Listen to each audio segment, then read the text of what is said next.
सरदार वल्लभ भाई पटेल के 146वें जन्म दिवस के अवसर पर हरदोई जिले के माधवगंज कस्बे के लखनऊ पब्लिक स्कूल में समाजवादी विजय रथ यात्रा लेकर पहुंचे पूर्व मुख्यमंत्री सपा मुखिया अखिलेश यादव ने उत्तर प्रदेश की योगी सरकार पर जमकर निशाना साधा। उन्होंने कहा कि प्रदेश में किसान परेशान हैं और कानून व्यवस्था पूरी तरह से ध्वस्त है। फैजाबाद में एक बेटी ने आत्महत्या कर ली और उसमें पुलिस अधिकारियों का नाम आ रहा है, ऐसे कैसे न्याय मिलेगा। गोरखपुर में एक व्यापारी की हत्या कर दी गई। अखिलेश यादव ने कहा कि मुख्यमंत्री जी को खुद ही नहीं पता है कि जिस मुख्यमंत्री निवास में वो रहते हैं वहाँ मंदिर हमने बनवाया था और उस मंदिर में वह रोज पूजा करते हैं। बीजेपी को खुद ही नहीं पता है कितने मंदिर हैं।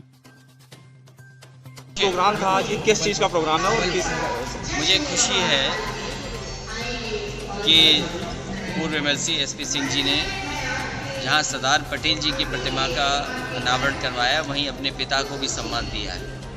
आज उसी कार्यक्रम में शामिल होने आए हैं। आज पूरा देश सरदार पटेल जी को याद कर रहा है, जयंती मना रहा है। वल्लभ भाई सरदार पटेल जी का योगदान देश को मजबूत बनाने में, देश को एक रखने में और देश खुशहाल हो, बहुत बड़ा योगदान है। जहां वो राष्ट्रपिता महात्मा गांधी, जवाहरलाल नेहरू या उस समय के आज़ादी के जितने भी नेता थे उनके साथ काम किया उन्होंने। उनके नाम पर सरदार इसीलिए है कि उन्होंने किसानों का उनका हक दिलवाया, किसानों का सम्मान दिलाया और उसकी वजह से किसानों ने और वहाँ के आंदोलन करने वाले गुजरात के लोगों ने उनका नाम सरदार पटेल कर दिया।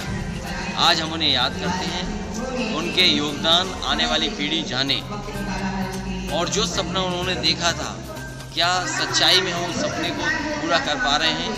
भारतीय जनता पार्टी जो दावा करती है कि सरदार पटेल के रास्ते पे चल रहे हैं, लेकिन आज सबसे ज़्यादा किसान दुखी है। आज किसान की आय दोगुनी नहीं हुई, महंगाई बढ़ गई, बेरोजगारी बढ़ी है। जिस तरीके से सरकार चल रही है सब अपमानित हो रहे हैं। कानून व्यवस्था पूरी तरीके से ध्वस्त है। कल ही सोचो फैजाबाद में एक बेटी ने आत्महत्या कर ली। किस पे आरोप लगाए? पुलिस पे आरोप लगाए। अगर पुलिस ही घटनाओं में शामिल हो जाए तो न्याय कौन देगा? वो स्टेज देखा होगा जहां पर आपने गृह राज्य मंत्री जी को देखा होगा, देश के गृह मंत्री वहाँ, मुख्यमंत्री वहाँ, पूरी कैबिनेट वहाँ, डिप्टी सीएम वहाँ। क्या उम्मीद करोगे जिन किसानों को कुचल दिया गया टायर से उनको न्याय मिल जाएगा? क्या गोरखपुर की घटना नहीं देखी आपने? एक व्यापारी को पीट पीट करके मार दिया। ये कानून व्यवस्था ध्वस्त है। संकल्प पत्र इन्होंने पलट के दोबारा नहीं देखा। इसलिए जनता में आक्रोश है। जनता इस भारतीय जनता पार्टी को हटाना चाहती है। भारतीय जनता पार्टी का सफाया सर, उन्होंने लिखा है कि आयकर और ईडी से बचने के लिए एक शानदार तस्वीर आपकी। भारतीय जनता पार्टी या उनके नेता की तस्वीर नेताजी को देखने वो आए थे। मैंने जानकारी की है कि वो कौन सी तस्वीर लगाई है। मुख्यमंत्री जी नेताजी का हालचाल लेने गए थे और उस समय मुझे भी घर पे रहना था।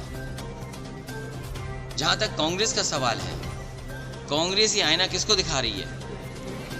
अगर ईडी चल रही है, सीबीआई चल रही है पे नेताजी पर, हम पर या देश के तमाम नेताओं पर, वो कांग्रेस की देन है। जितने भी ईडी सीबीआई अगर चल रही तो कांग्रेस ने किया है। अगर हम पे सीबीआई किसने की? हमारे ऊपर किसने जांच के बैठाई? कांग्रेस ने बैठाई। और कितने साल से जांच चल रही है नेताजी और हमारे परिवार की? तो कांग्रेस ये न भूले, सीबीआई और ईडी को पीछे लगाने की आदत कांग्रेस की रही है। उसी कांग्रेस के रास्ते पर भारतीय जनता पार्टी चल रही है। मैंने कहा कई मौकों पर और फिर मैं कहता हूं आपके सामने, कांग्रेस और बीजेपी में कोई फर्क नहीं है। जो कांग्रेस है वही बीजेपी है, जो बीजेपी है वही कांग्रेस है। सर, अमित शाह जी का कहना था हिंदुत्व की पिच तैयार कर रहे हैं। भारतीय जनता पार्टी को पता ही नहीं है कि हमारे घर पे मंदिर कितने हैं। भारतीय जनता पार्टी को पता ही नहीं है कि जो मुख्यमंत्री आवास है उसमें मैंने मंदिर बनाया है जिसमें मुख्यमंत्री जी डेली पूजा करते हैं। जिस मंदिर को समाजवादी सरकार और मैंने बनवाया मुख्यमंत्री आवास में, उसमें मुख्यमंत्री जी डेली पूजा करते हैं। ये बीजेपी को पता ही नहीं है। क्या छिपाते हैं मुख्यमंत्री जी जो उनके नेताओं को नहीं पता है? सर, शिवपाल जी का कब तक जो है ये बार बार सवाल आता है, उनका पूरा सम्मान होगा। पूरा सम्मान होगा। कब तक सर सम्मान? बहुत जल्दी सम्मान होगा।